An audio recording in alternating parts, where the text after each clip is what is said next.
Bismillahirrahmanirrahim. Assalamualaikum warahmatullahi wabarakatuh. Alhamdulillahi ala ihsani wa syukru lahu ala taufiqihi wa amtinani. Asyhadu an la ilaha illallah ta'ziman li syani wa asyhadu anna Muhammadan 'abduhu wa rasuluhu ad-da'i ila ridwani. Sallallahu alaihi wa ala alihi wa ashabihi wa jami'i ikhwani. Amma ba'du. Allahumma 'allimna ma yanfa'una wanfa'na bima 'allamtana wa zidna 'ilman ya rabbal alamin. Allahumma inna nas'aluka ilman nafi'an wa rizqan thayyiban wa 'amalan mutaqabbalan. Jemaah semua yang dimuliakan Allah Subhanahu wa taala. Mari kita memohon dan bersyukur kepada Allah Subhanahu wa taala atas nikmat iman dan nikmat Islam, kemudian nikmat kesehatan dan kesempatan. Yang mana Rasulullah SAW bersabda, "Ni'matani maghbunun fiha katsirun minan nas, as-sihhatu wal faragh." Ada dua nikmat yang banyak manusia abaikan, yaitu nikmat kesehatan dan nikmat kesempatan atau waktu luang. Salawat dan salam semoga senantiasa terlimpah curahkan kepada baginda Nabi Muhammad sallallahu alaihi wasallam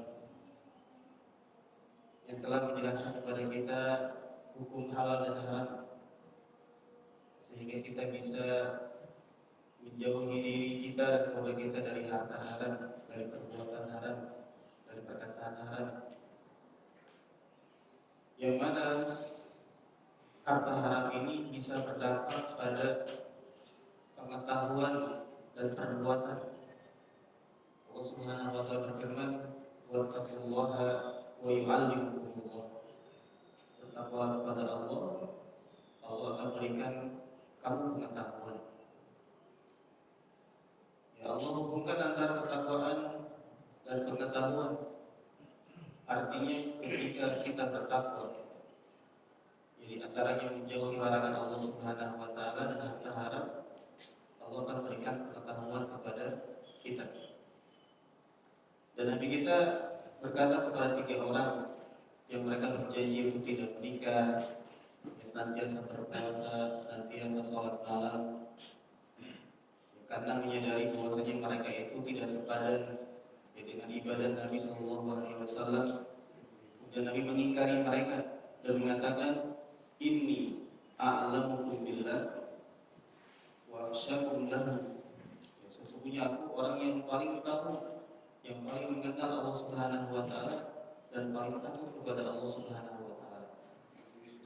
Nabi menyandingkan ketakwaan dengan pengetahuan yang menunjukkan bahwasanya semakin kita bertakwa kepada Allah Subhanahu wa taala, maka Allah akan berikan pengetahuan.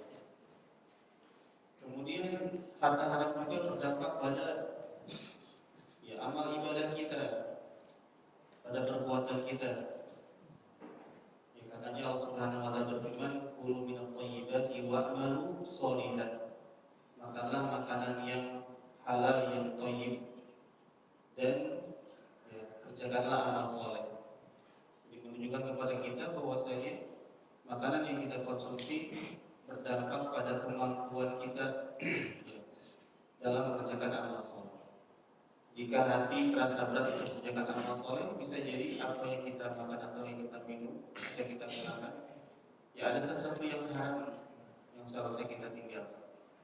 Makanya kalau kita lihat biografi para ulama, kenapa mereka cerdas, kenapa mereka menjadi ulama yang segani, kenapa mereka bisa berfatwa. Ya, salah satunya adalah karena mereka dibesarkan dengan harta yang halal.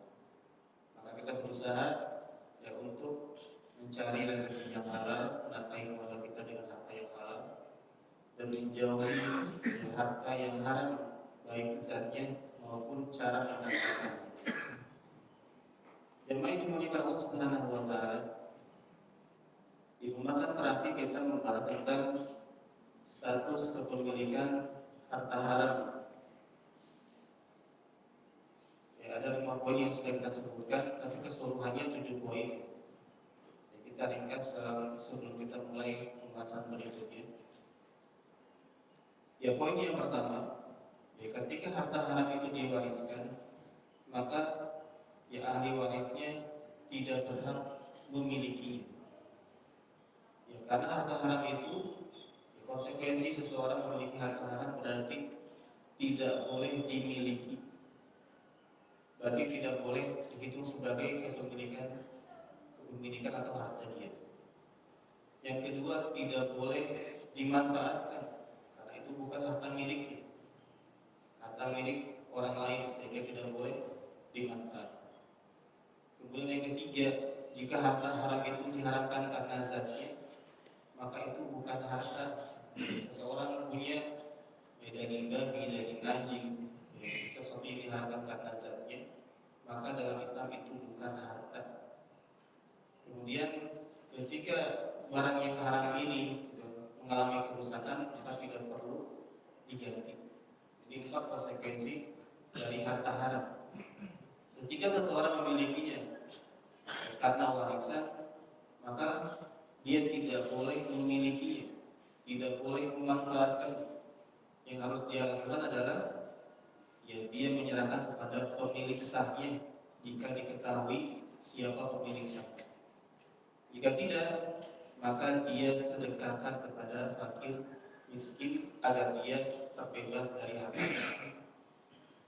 Kemudian poin yang kedua, jika harta haram dimiliki melalui akad yang tidak sah, ya, tidak sahnya itu misalnya yang pertama karena zatnya, maka ya, jika pemiliknya muslim, harta tersebut ya, tidak wajib untuk ditukar kembali dengan uang yang telah diserah terima, tapi langsung dimusnahkan. Jadi misalkan seorang penjual dan pembeli muslim melakukan transaksi yang diharamkan karena zatnya, misalkan jual beli ayam tiren, gitu kan, ayam bangkai mati kemarin, maka ya, ketika sudah terjadi jual beli, yang harus dilakukan ketika menyadari itu harta haram, ya, dia tidak perlu menukarnya kembali dan dia langsung musnahkan.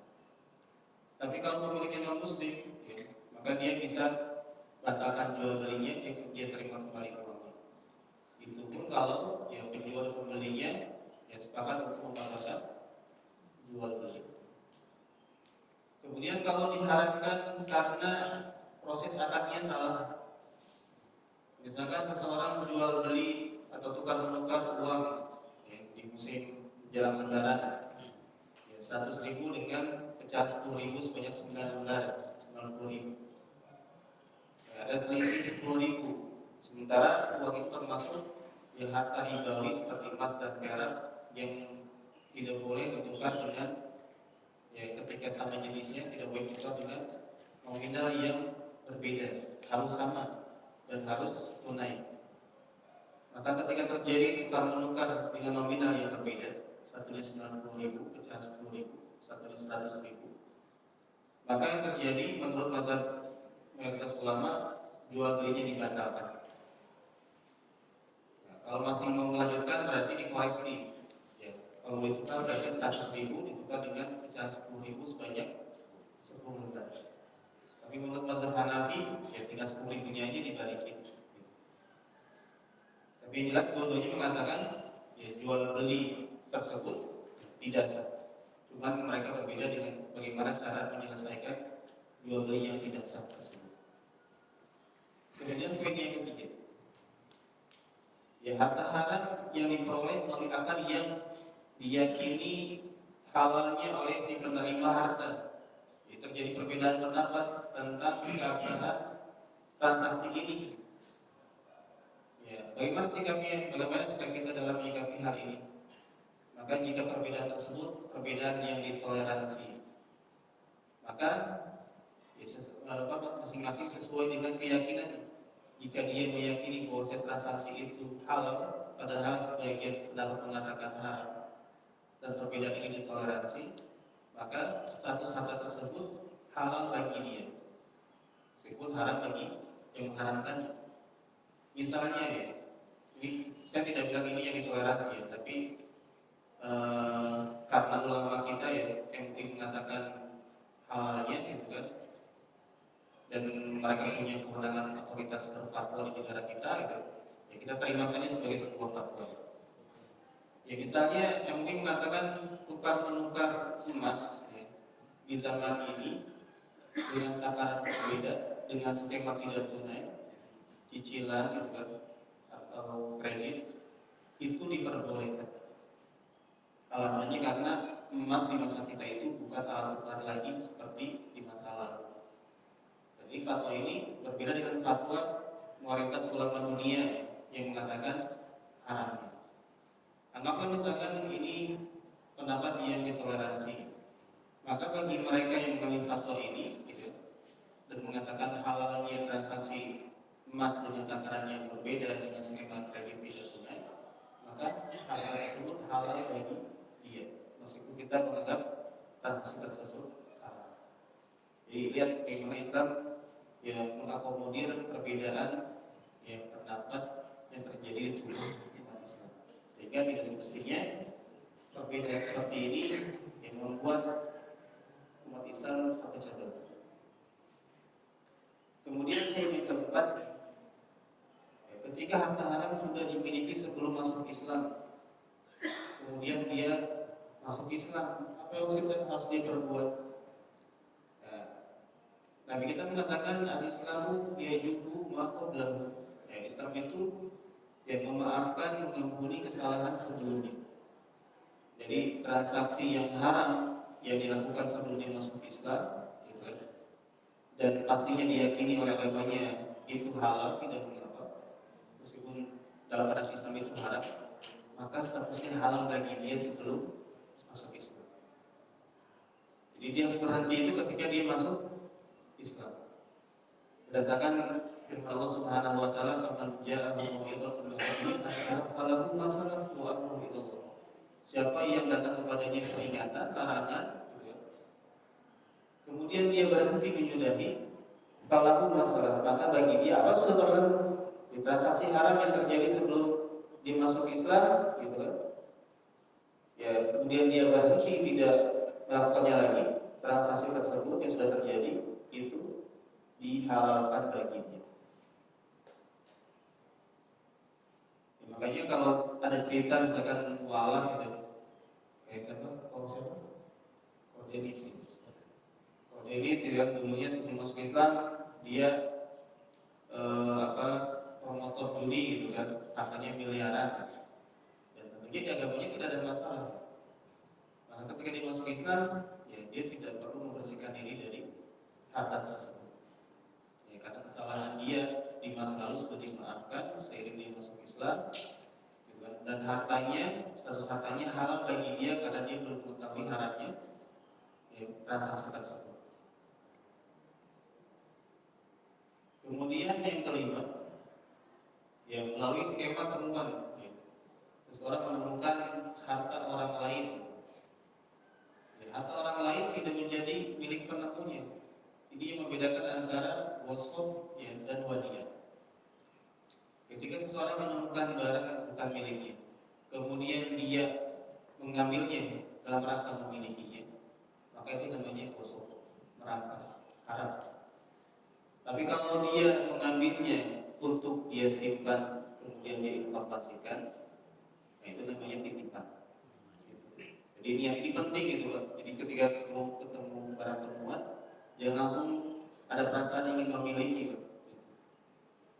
Ya, misalnya lihat kucing, anggora gitu kan, di teras kita suka sama kucing, diambil gitu kan, dimiliki, nah itu mencuri namanya, gosok, itu haram. Harusnya apa? Harusnya itu ya, kita jadikan itu sebagai titipan wanita untuk kita ya, informasikan dan kembalikan kepada pemilik saya.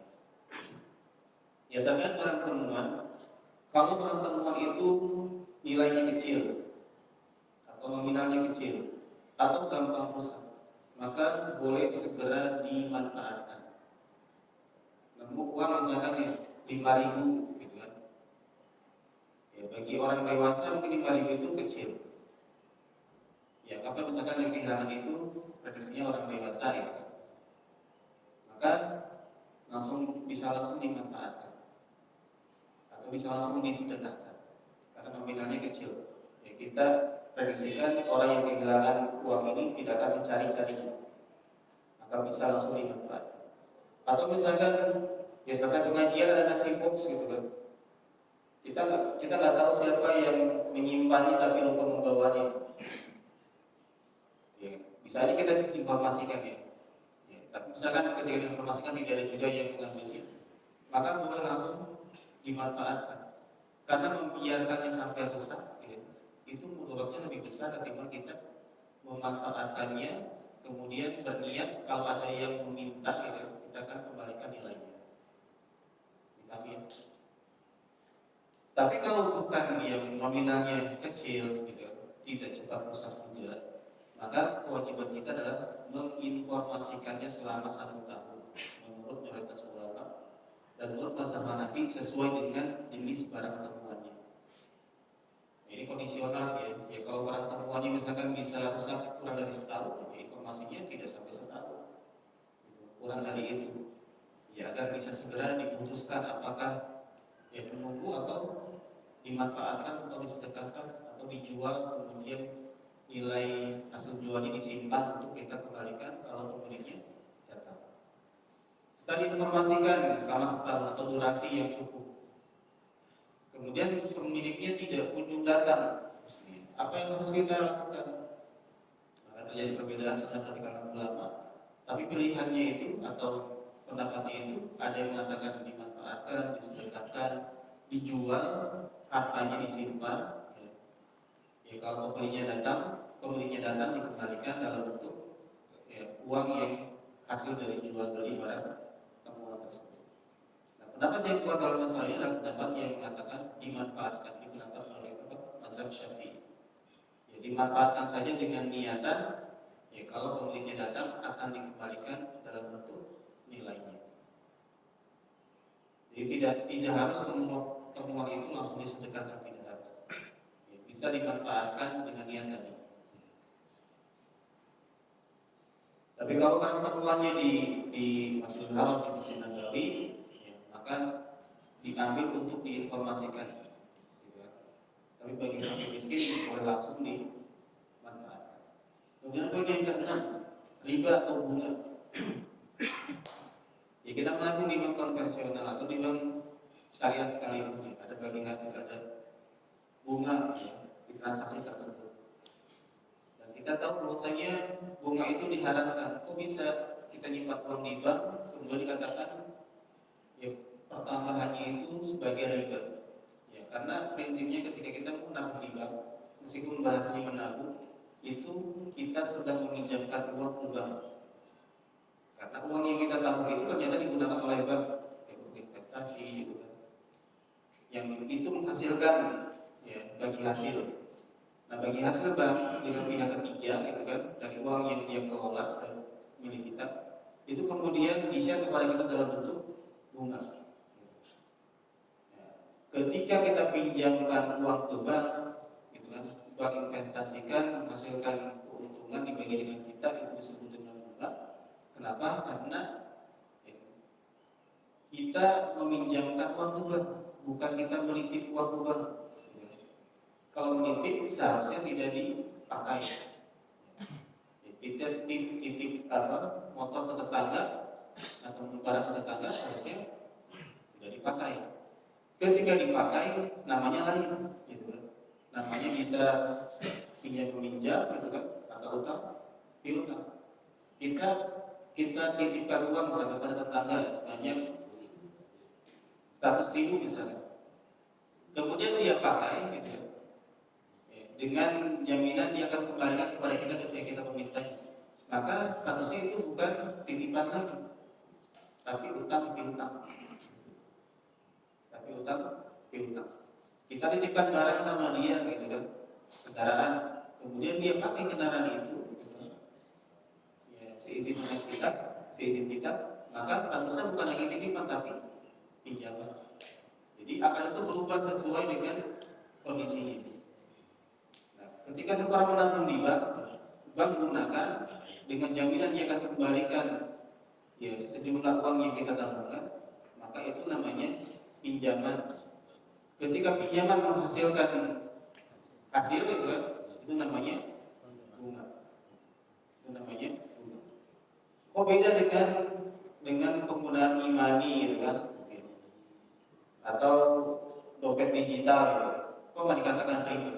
Ya karena dompet digital ini kita tidak ada perjanjian sebelumnya. Ya, kita akan mendapatkan potongan harga ada perjanjian. Sedangkan bunga bank kita ada perjanjian, bunganya dalam setahun sekian persen. Itu yang membedakan antara dompet digital dengan tabungan di bank. Terus bagaimana dengan hasilnya riba apa bunga yang kita dapatkan di tabungan kita? Apakah dibiarkan disisihkan gitu kan? Ataukah kita ambil gitu kan? Kita miliki? Jawabannya adalah kita ambil tidak untuk dimiliki, tapi untuk disedekahkan.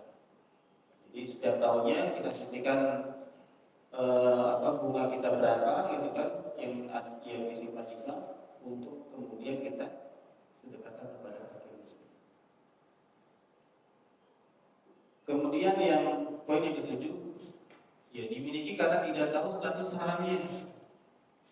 Ya sebelum ikut pengajian nggak tahu gitu kan tentang sejumlah transaksi kontemporer yang diharamkan. Ya, padahal itu sering dilakukan. Ya. Jadi pegawai di Pemda gitu kan sering dapat ya hadiah gitu kan atas pekerjaan yang dia lakukan di jam kerja. Jadi pikirnya itu hadiah gitu. Padahal itu suap. Dan dia tidak tahu itu suap yang diharamkan. Jadi pikirnya itu hadiah saja. Apa yang harus dia lakukan ketika dia memiliki harta haram? Ya karena tidak tahu itu haram.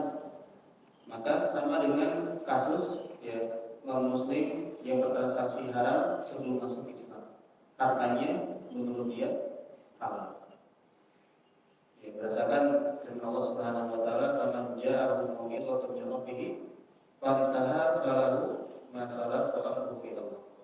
Ya, siapa yang datang kepadanya peringatan atau tentang larangan sebuah transaksi, kemudian dia berhenti, maka baginya apa yang sudah terjadi, transaksi yang sudah terjadi sebelum dia tahu itu haram, maka halal baginya wa amruhu ila Allah. Adapun bagaimana nanti di akhirat itu kembali kepada kebijaksanaan Allah Subhanahu wa taala. Baik, kita masuk ke pembahasan kita yang baru tentang hukum transaksi dengan pemilik harta haram. Ada 3 kondisi. Nanti kita akan berhenti di sini kondisinya, kita buka sesi tanya jawab biar tidak oleh. Kita mulai kondisi yang pertama, melakukan transaksi dengan pemilik harta haram dari harta haram yang dia peroleh. Misalkan kita tahu gitu kan seseorang punya harta haram, gitu kan. Misalkan kita lihat dia baru dapat lotre misalnya, ya, atau dari perjudian baru dapat hasil perjudian. Kemudian dia gunakan untuk bertransaksi dengan kita, entah itu dalam bentuk jual beli, entah itu dalam bentuk hibah, dia kasih hadiah sama kita, ya, atau bentuk lainnya, semua bentuk transaksi lah, atau dalam bentuk pinjaman. Itu bagaimana status harta haram yang dihasilkan dia yang ditransaksikan dengan kita. Maka dalam hal ini ada 2 rincian. Rincian yang pertama, jika di kondisi ini transaksi dilakukan antara muslim dengan non-muslim sebagai pemilik harta haram, ya, transaksi ini dinyatakan halal. Misalnya kita lihat tetangga kita non-muslim baru dapat lotre, kemudian traktir kita. Terima tantangannya apa? Kita tahu pada terima enggak? Karena harta tersebut bagi dia halal, meskipun bagi kita haram.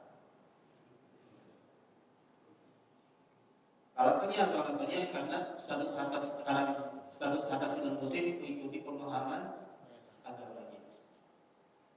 Bahaya Pak kalau kita menilai pemahaman orang lain dengan pemahaman kita. Bahaya. Bayangkan ini toleransi Islam luar biasa ya. Ini terhadap tidak ada apalagi terhadap seharusnya terhadap sesama muslim. Ya, meskipun terhadap sama muslim ada frameworknya ya, ada batasannya. Dalam hal yang ditoleransi perbedaannya, ya kita harus saling menghargai. Misalkan contohnya di masjid itu ada yang ada yang kurus subuh, ada yang tidak kurus subuh gitu. Maka bagi yang tidak kurus subuh ketika mendapati imamnya kurus subuh, ya ikutan gitu. Ikutan karena perbedaannya masih ditoleransi. Itu yang terjadi antara ya Imam Ahmad gitu kan dan pengikut mazhab Syafi'i di masa itu. Imam Ahmad itu tidak kunut, tapi meminta kepada pengikutnya untuk kunut ketika berada di mazhab Syafi'i yang mereka melaksanakan kunut subuh. Kemudian alasan yang kedua, karena Rasulullah tidak pernah melarang kaum muslimin untuk melakukan transaksi dengan kaum musyrikin atau ahli kitab. Ya, Nabi di Mekah tetap melakukan transaksi dengan kaum musyrikin. Di Madinah, ya, Nabi melakukan transaksi dengan kaum Yahudi, yang mana kaum Yahudi itu mereka sampai sekarang pun ya melakukan transaksi ribawi. Ya, sistem ekonomi dunia itu mereka kuasai dan sistemnya itu sistem ribawi. Tapi Nabi tidak pernah melarang kaum muslimin untuk bertransaksi dengan kaum musyrikin ataupun ahli kitab. Kemudian alasan yang ketiga, ya Umar bin Khattab radhiyallahu taala itu menerima jizyah. Jizyah itu berarti yang diberikan oleh kaum muslim kepada penguasa muslim, ya sebagai imbal keamanan yang diberikan oleh penguasa muslim kepada mereka. Dan itu diambil dari semua, ya dari semua kalangan, dari semua jenis harta, ya. Termasuk dari kaum Yahudi yang mereka ya bertransaksi atau memperjualbelikan minuman keras. Jadi salah seorang petugas Umar yang bertugas mengambil jizyah atau seperti ini mengadu kepada Umar bahwasanya ya kaum Yahudi ini dia menjalankan hasil transaksi dari jual beli ya minuman keras. Ya kata Umar, ya, terima saja gitu. Tidak ada masalah ya. Ya karena apa? Karena jual beli minuman keras menurut pandangan mereka itu halal. Dan kita mengikuti pandangan mereka. Ya sama dengan pernikahan juga.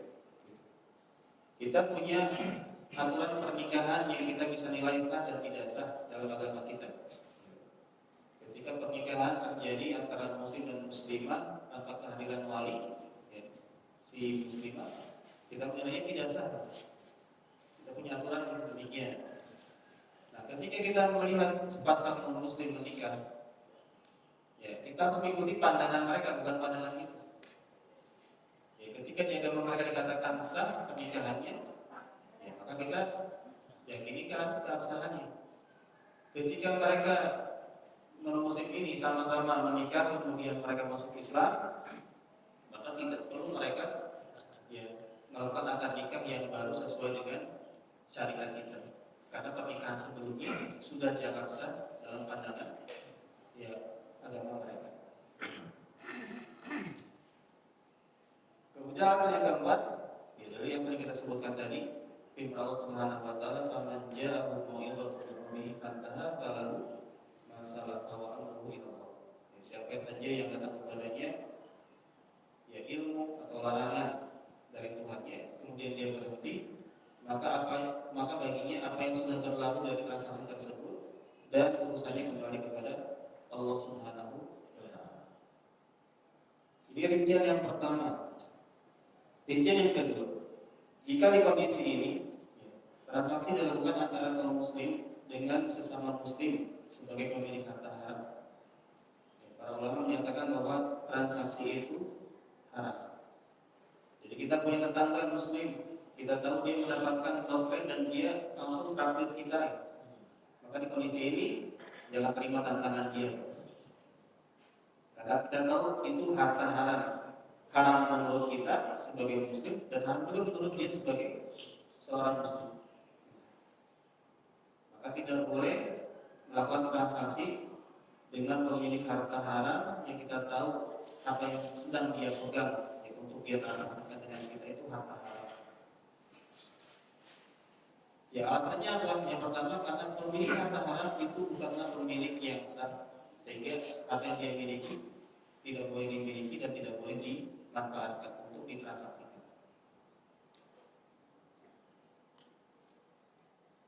Alasan yang kedua, karena Nabi Sallallahu Alaihi Wasallam ya selesai pemakaman pernah diundang ya makan dijamu ya, oleh seorang perempuan, disembelihkan kambing.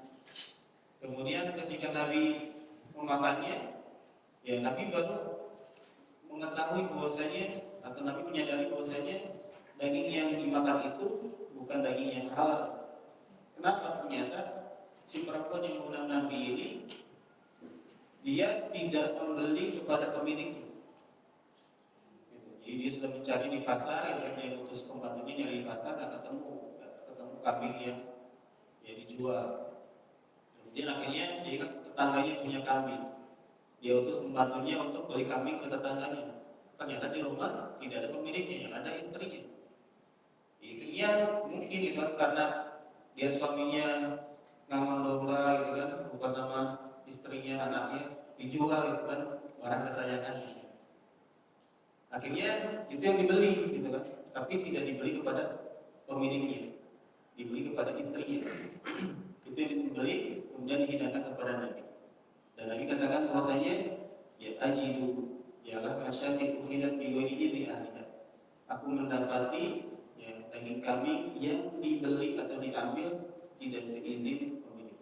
Berarti haram atau halal? Oh berarti bisa kita simpulkan juga, ya kan? Harta suami, harta istri itu ya tidak menjadi harta bersama. Ketika suami punya hobi kendaraan, dia beli dengan uangnya sendiri, istrinya jengkel kemudian jual aja. Itu nggak boleh, nggak boleh. Ya karena Islam ya punya pandangan bahwasanya harta istri itu harta istri, harta suami itu harta suami, kecuali yang suami nafkahkan kepada istri. Kalau bapak dan bapak gimana? Harta bapak harta istri apa? Terpaham sekali bapak. Pas-pasan banget ya. Oh pas-pasan. Makanya tidak ada istilah harta golongan kiri juga di Islam, tidak ada. Kalau kita kan ribet ya, mau cerai itu kan golongan kiri bagi warisan gitu. Padahal di Islam tidak ada demikian. Konsep nafkah itu dalam Islam itu yang mencukupi kebutuhan primer, sandang, ya, pakaian, kemudian pangan, makanan sehari-hari, kemudian papan. Papan itu juga bukan rumah yang kita miliki.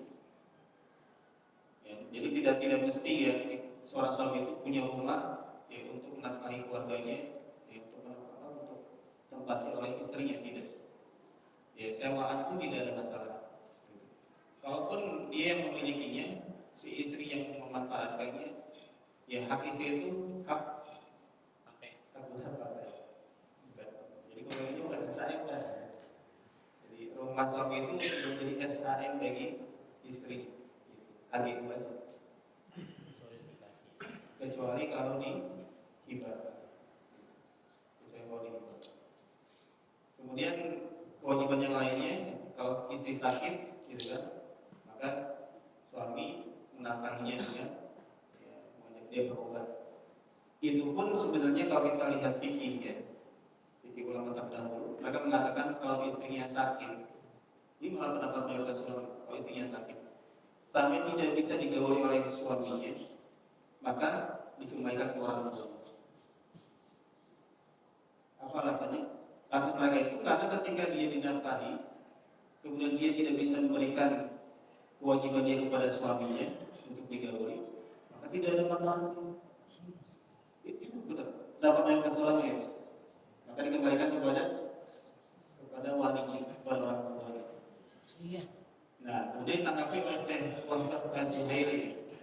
Ini makanya kita baik-baik sama itu. Saya membela suami. Terus mana cepat dibuang itu.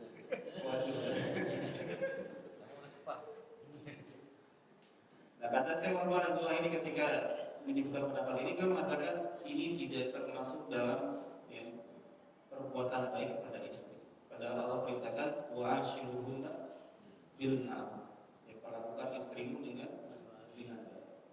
Ya, tidak termasuk kebaikan ketika istrinya waktu sehat ya digauli, ketika sudah tidak sehat diberi kembalikan kepada orang tuanya. Ya, karena hubungan suami istri itu bukan hanya hubungan hak dan kewajiban. Kita kasih kewajiban, berarti kita harus punya hak yang harus kita terima, tidak. Lebih dari itu, hubungan mereka itu hubungan yang saling yang membantu untuk ya melaksanakan ibadah kepada Allah Subhanahu wa Ta'ala.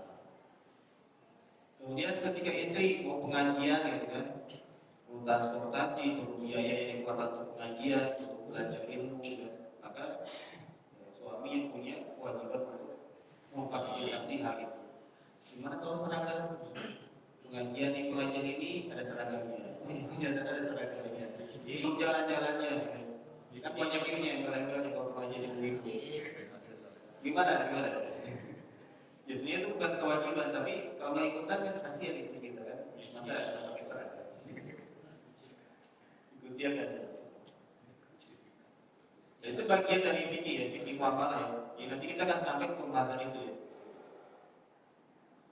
Jadi sekarang jangan diprotes dulu. Kok perempuan kayak tertindas ya? Karena masih satu sisi. Ada yang terkena dari rumah sakit.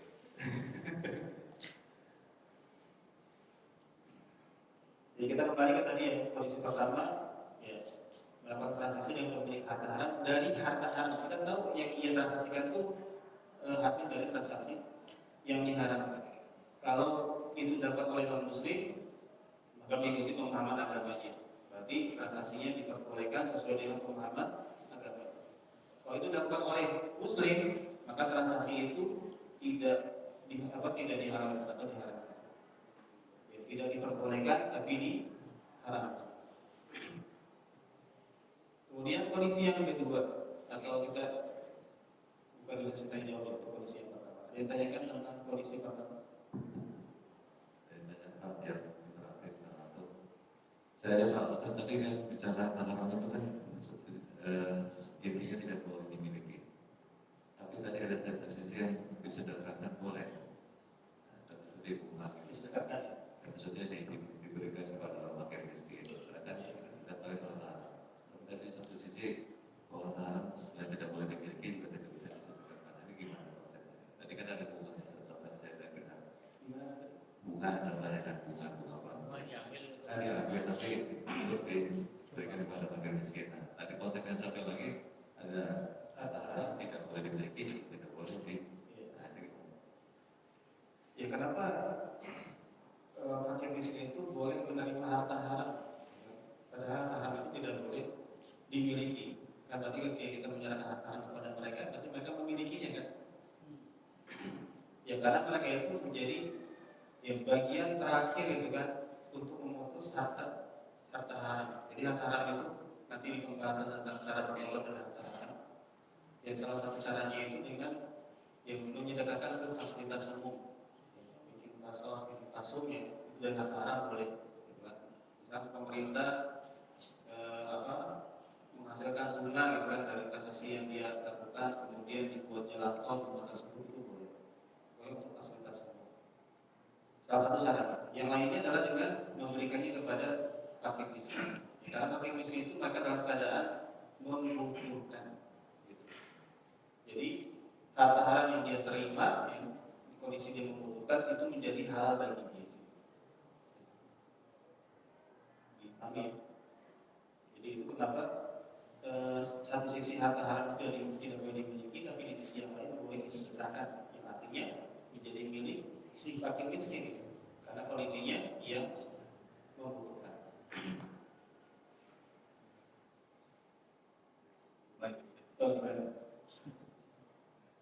Assalamualaikum. Ini mengenai tadi bunga ya. Di bank itu kan ada administrasi. Kadang-kadang administrasi itu lebih besar potongnya dibanding bunga. Kadang-kadang bisa lebih ya, atau bisa kurang. Nah itu gimana? Apakah bunga yang dipotong administrasi itu baru sedekahkan? Kalau yang kurang apa gimana? Ya. Jadi di bank itu ada banyak produk.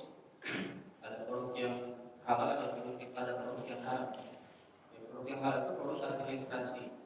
Nah, kita transfer itu antara bank sekian nominalnya, beda bank sekian nominalnya, dan transaksi yang lainnya. Dan uang yang kita keluarkan untuk transaksi tersebut sebagai administrasi itu transaksi yang halal, sehingga itu menjadi milik bank. Ada transaksi yang diharapkan berarti ya riba yang dihasilkan dari tabungan yang kita tabungkan di bank. Ya, ketika kita menyisihkan bunganya, tidak perlu kita menguranginya dengan sejumlah ya, administrasi yang pernah kita lakukan, karena itu administrasi yang sudah selesai dan sah. Gitu.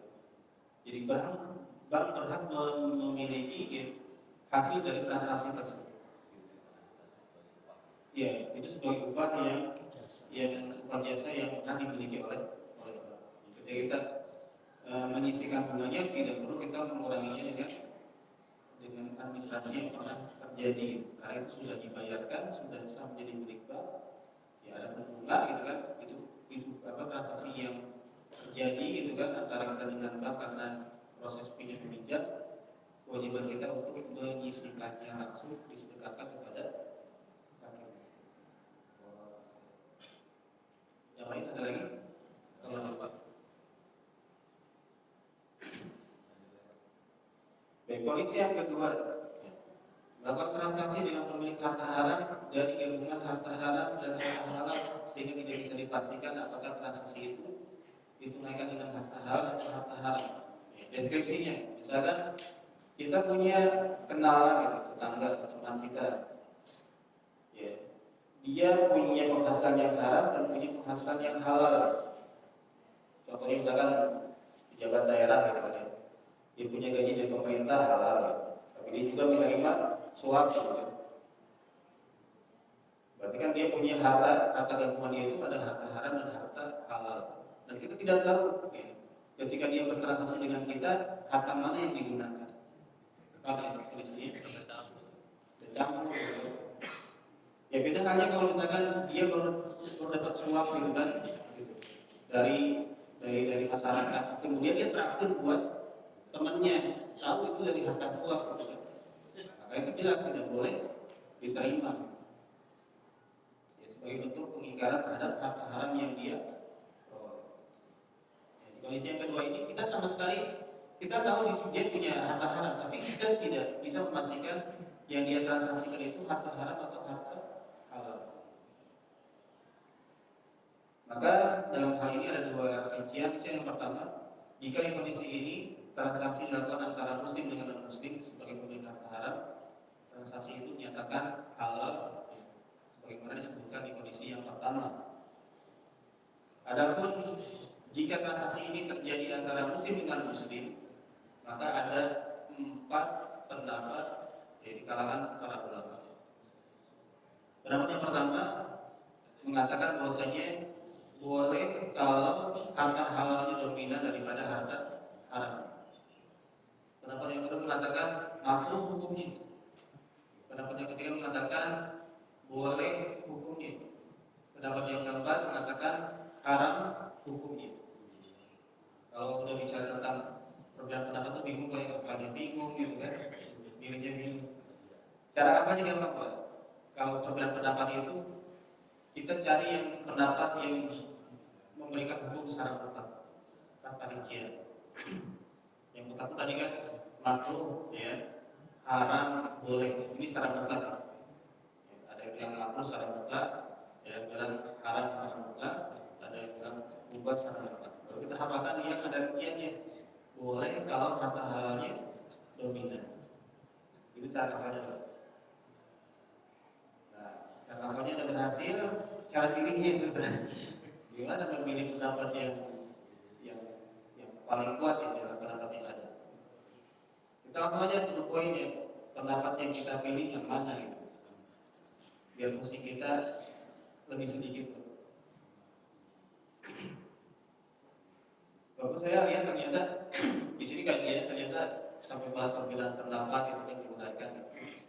Ya, saya tuliskan aja biar baca sendiri gitu kan. Ya, saya ambil kesimpulannya aja disampaikan di sini. Biar nggak nambah ngantuk.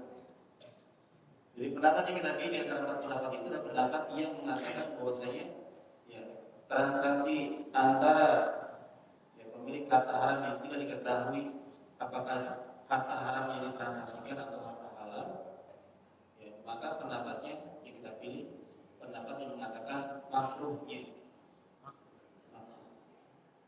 Karena kita nggak bisa pastikan dia transaksi dengan harta yang mana. Selama kita tidak bisa pastikan, ya sebatas keraguan saja, hukumnya makruh. Ya kalau haram berat banget.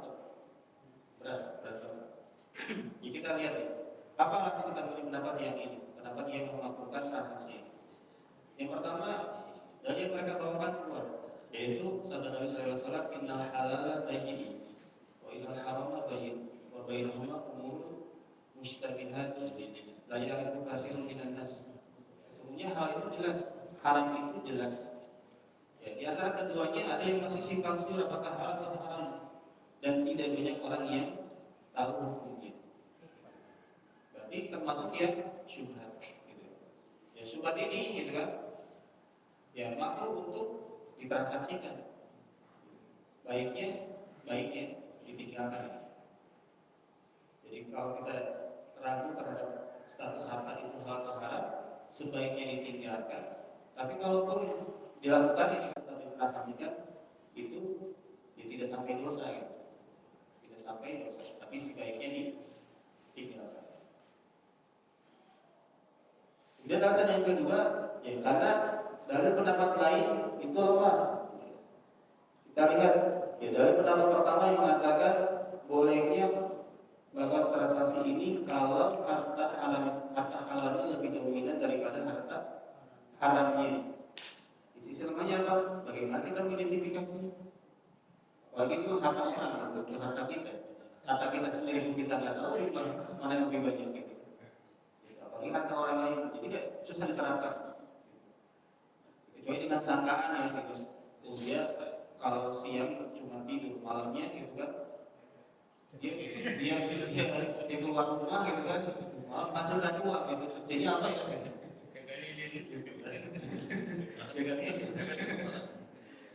Secuma sangkaan aja jadinya kan.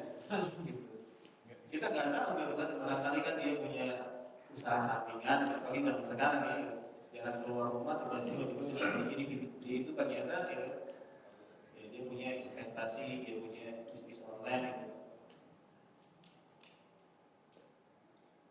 Gitu. Kalau zaman dulu jarang keluar rumah punya harta yang banyak kan masih bisa lah melakukan bukan semuanya dari mana gitu kan, nyepet kan apa gitu.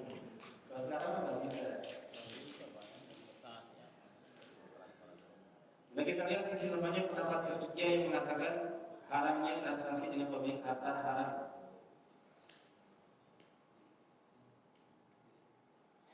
Kita katakan bahwasanya pendapat yang mengharamkan ini ya pendapat yang keliru dalam membedakan antara ya harta haram karena zatnya atau harta haram karena cara mendapatkannya. Ya kalau harta haram itu dari zatnya gitu kan, ya boleh itu mengontaminasi hal-hal yang lain. Ya seperti misalkan najis kena minuman gitu kan atau kena air gitu kan.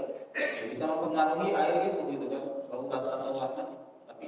Tapi kan ini harta haram ini yang diharamkan karena cara memperolehnya. Dan harta haram yang diharamkan karena cara memperolehnya itu bukan harta yang najis, Pak.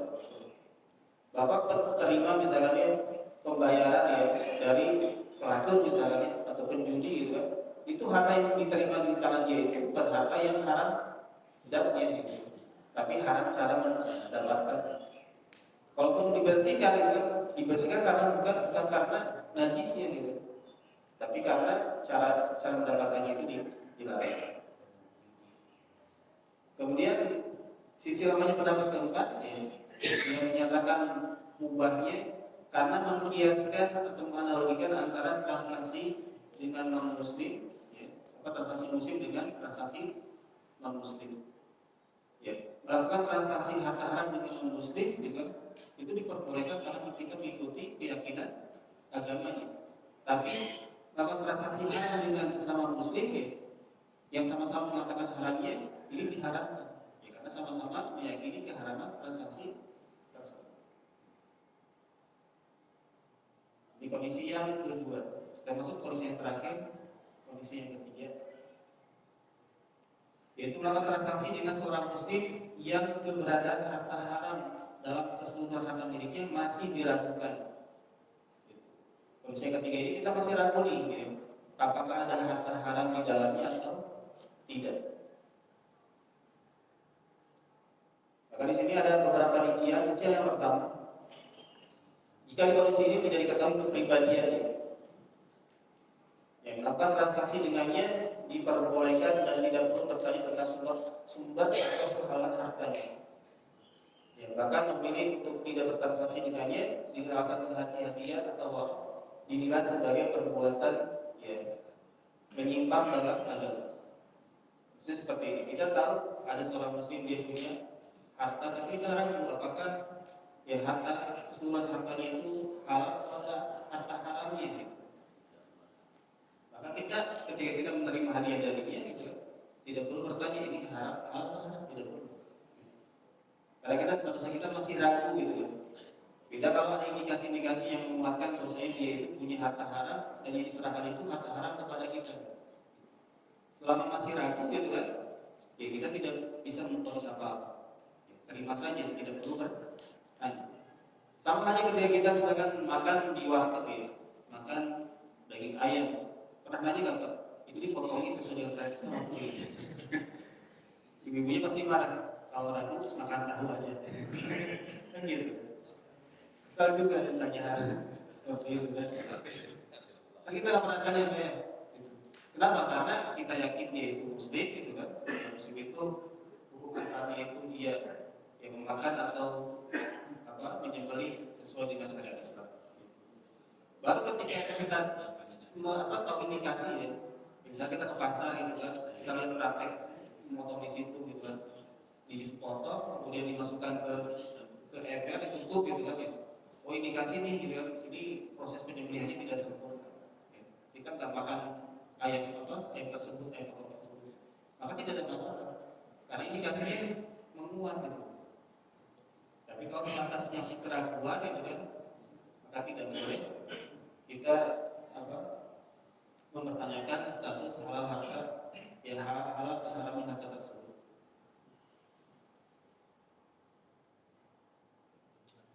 Ini sebentar.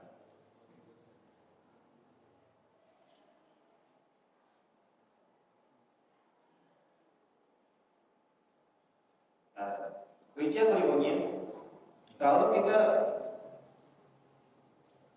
meragukan ya jika dilakukan kepribadiannya, misalnya terdapat indikasi ketidakjujuran, ketidaktakwaan, kemudian bersyarat mendapatkan harta, maka melakukan transaksi dengannya diperbolehkan. Ya, tapi bertanya terlebih dahulu itu termasuk kehati-hatian. Jadi misalkan nih kita bertransaksi dengan pedagang, tapi pedagang ini kita tahu tidak jujur itu. Tapi kita masih ragu apakah transaksi yang dilakukan itu menyelisih syariat atau tidak ya. Maka di kondisi ini tetap bertransaksi dengannya diperbolehkan, ya, tapi bertanya tentang ya, status transaksi tersebut kepada dia atau orang yang dia perjualbelikan itu lebih baik lagi. Misalkan kita bertransaksi dengan jual beli, transaksi dengan seorang pedagang, gitu kan. Pedagangnya pernah tidak jujur, kita ragu sama dia kejujurannya. Tapi juga transaksi yang dilakukan kita tidak bisa memastikan apakah itu diharamkan atau tidak. Maka di kondisi ini tetap melakukan transaksi dengan dia diperbolehkan. Ya, bertanya tentang keabsahan transaksi itu lebih baik. Ini tentang hukum transaksi dengan pemilik harta haram. Selanjutnya yang bisa coba membaca gitu kan, kalau belum ada yang dipahami saya tanya sekarang atau di pertemuan